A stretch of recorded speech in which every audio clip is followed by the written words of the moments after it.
ఈ పాడ్కాస్ట్ నచ్చితే లైక్ చేయండి, షేర్ చేయండి, సబ్స్క్రైబ్ చేయండి, ఫాలో అండి. రేయాంష్, చాలా రోజులైంది మనము అదర్ స్టోరీస్ చెప్పుకొని ఇప్పుడు ఏంటో విందాం. ఇది కథ ఏంటో ఫస్ట్ విన్న తర్వాత దీనికి ఏం పేరు పెడదామో చూద్దాం. అది ఒక అడవి. మహాబలి అనే సింహం దానికి రాజు. మంత్రిగా ఒక ఏనుగు ఉండేది. బలవంతుడు కాబట్టి దాని పేరు మహాబలి. ఓకేనా? తర్వాత ఏనుగు కూడా ఉండేదట మంత్రిగా. దాని పేరు శ్వేత దంతి. అంటే తెల్లటి దంతం కలది అన్నట్టు. అడవిలో ఏ సమస్య వచ్చినా ఏనుగే సామరస్యంగా పరిష్కరిస్తూ ఉండేదట. కుబుద్ధి అనే నక్కకు అది అస్సలు నచ్చేది కాదు. అడవిలోని జంతువుల మధ్య కొట్లాటలు జరిగితే ఆ వంకతో ఆహారం సంపాదించుకోవాలనేది జిత్తుల మారే ఆశ. కానీ ఏనుగు ప్రతిసారి దాని ఆశలపై నీళ్లు చల్లుతూ ఉండేది. అప్పుడు కుబుద్ధి ఏకంగా మహాబలికి శ్వేతదంతికి మధ్య చిచ్చు పెట్టి అడవిలోని ప్రశాంతతకు భంగం కలిగించాలనుకుంది. ఇద్దరు మంచిగా ఉన్నారని చెప్పి వాళ్ళిద్దరు మంచి గొడవ పెడదామనుకుందట. ఒకరోజు ఏనుగుని కలిసి, అడవిలో అన్ని సమస్యలను నువ్వే పరిష్కరిస్తూ మృగరాజుని డమ్మీ చేశావు.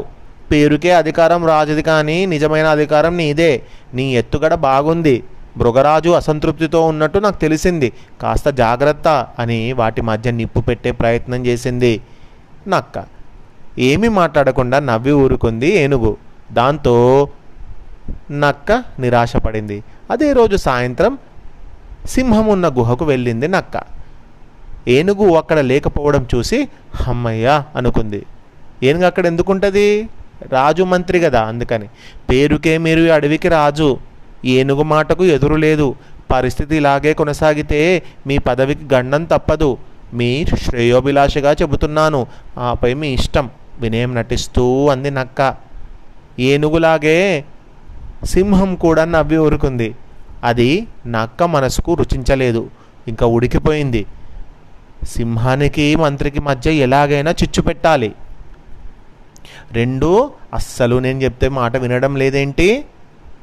నా తెలివితేటలకు పదను పెట్టాలైతే అని మనసులో అనుకుంటూ తిరుగుతూ అక్కడక్కడ ఆలోచనలు చేస్తూ ఉంది ఆ నక్క. అంతలో సింహం గుహకు ఏనుగు వచ్చింది. నక్క ఏమీ ఎరగనట్టే మృగరాజుకి మంత్రికి వంగి వంగి నమస్కారాలు చేసి సెలవు తీసుకుంది. గుహ బయటకు వెళ్తున్నట్టు నటిస్తూ ఒక బండ చాటుకు వెళ్ళి దాక్కుంది. ఏనుగుకి సింహానికి మధ్య సాగేటువంటి సంభాషణ వింది. ఆ సంభాషణలో తన ప్రవర్తన కూడా రాలేదు. తన చాడీల వల్ల ఆ ఇద్దరికి చీమ కుట్టినట్టు కూడా అనిపించలేదంటేనే బాగా బాధపడిపోయింది.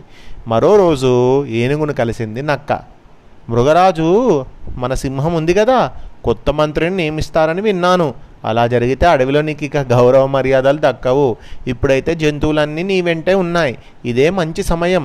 వాటిని ఉసిగొల్పి ఏకంగా నువ్వు రాజైపో అంది ఆ నక్క. మళ్ళీ ఏనుగు నవ్వి ఊరుకుంది. నక్క మళ్ళీ ఒళ్ళు మండింది నక్కకు. ఈసారి ఏనుగు ఎదురుగా నిలబడి, నీ బావు కోరి చెబితే నా మాటలు నువ్వు వినడం లేదు. పదవి ఊడిన తర్వాత ఎంత బాధపడినా ప్రయోజనం ఉండదు అంటూ ఆవేశంతో చెప్పింది. అయినా ఏనుగు ముఖంలో ఏ మార్పు కనిపించలేదు. మళ్ళీ నవ్వి ఊరుకుంది. నక్కకు అరికాలి మంట నెత్తికెక్కింది. అదే వేడిలో సింహం వద్దకు పరిగెత్తింది. ఇక నక్కను చూసి సింహం కాలుతో చెవులు గోక్కోసాగింది. అప్పుడు అది కాస్త అసహనంగా, అడవిలోని జంతువులన్నీ ఏనుగు మాట వింటున్నాయి. రేపో మాపో మీ మృగరాజు పదవికి మూడినట్టే. అప్పుడు తీరిగ్గా చెవులు గోక్కుంటూ ఉండండి అంది. ఇప్పుడు సింహం మళ్ళీ నవ్వింది. పట్టలేని కోపంతో సింహం ఎదురుగా నిలబడి, పదవి పోతుందని చెబితే పట్టించుకోరేమి? అధికారం పోయాక నా మాట విలువ తెలుస్తుంది. అంతవరకు తెచ్చుకోకుండా మంత్రి పని పట్టండి అని హెచ్చరించింది నక్క. అప్పుడు కూడా సింహం నవ్వింది. ఇంకా నక్కకు మతిపోయినంత పనైంది.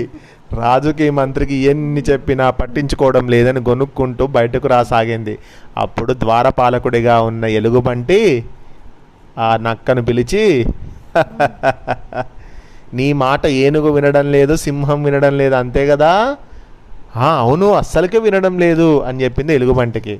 కుయుక్తులు పన్నడంలో నువ్వు ఆరితేరిన దానివని సింహానికి మన మంత్రి ఏనుగుకి తెలుసు, అందుకే అవి ముందుగానే జాగ్రత్త పడ్డాయి. నీ గురించి తెలుసుకొని నీ మాటలు వినొద్దని మొదట్లోనే ఓ నిర్ణయానికి వచ్చాయి. అప్పటి నుంచి నువ్వు దగ్గరకు వస్తున్నావని తెలియగానే చెవుల్లో దూది ఉండలు పెట్టుకుంటున్నాయి, నీ మాట వినడం లేదు. ఇందాక నువ్వు గుహలోకి వచ్చేసరికి మృగరాజు అదే పనిలో ఉంది, నువ్వేమో చెవులు గోక్కుంటున్నాడని భ్రమపడ్డావు. తన బండారం బయటపడిందని దానికి అర్థమైంది. ఇక ఆ అడవిలో ఉంటే మర్యాద కూడా దక్కదని మరోటి వెతుక్కునేటువంటి పనిలో పడింది నక్క. ఇంతటి చక్కటి కథను రాసిన వారు బెలగాం భీమేశ్వరరావు గారు. ఈ కథలో ఉన్న నీతి ఏంటి? చెప్పుడు మాటలు వినొద్దు. ఎవరైనా ఇద్దరు స్నేహంగా ఉన్నప్పుడు అనవసరంగా ఎదుటి వారి మాటలను విని మనం ఆవేశం తెచ్చుకోవడమో లేకుంటే అది చేస్తే ఎవరికి నష్టం? మనకే నష్టం. విననంతనే వినదగును, ఎవ్వరు చెప్పిన విననంతనే వేగపడక వివరింపదగున్, కనికల్ల నిజము తెలిసిన మనుజుడే పో నీతిపరుడు మహిళో సుమతి అని ఒక పద్యం ఉంటుంది. అంటే ఎవరు చెప్పినా వినాలి, అంతేగాని తొందరపడి ఏది కరెక్ట్ ఏది రాంగ్ అని తెలుసుకోకుండా వెంటనే మనము గొడవలు చేసుకోవడానికి రెడీ కావద్దు అనేది ఈ కథలోని నీతి. శుభరాత్రి. ఎస్, ఈ కథ పేరు ఏం పెడదాం? Foolish pox. జిత్తుల మారి నక్క.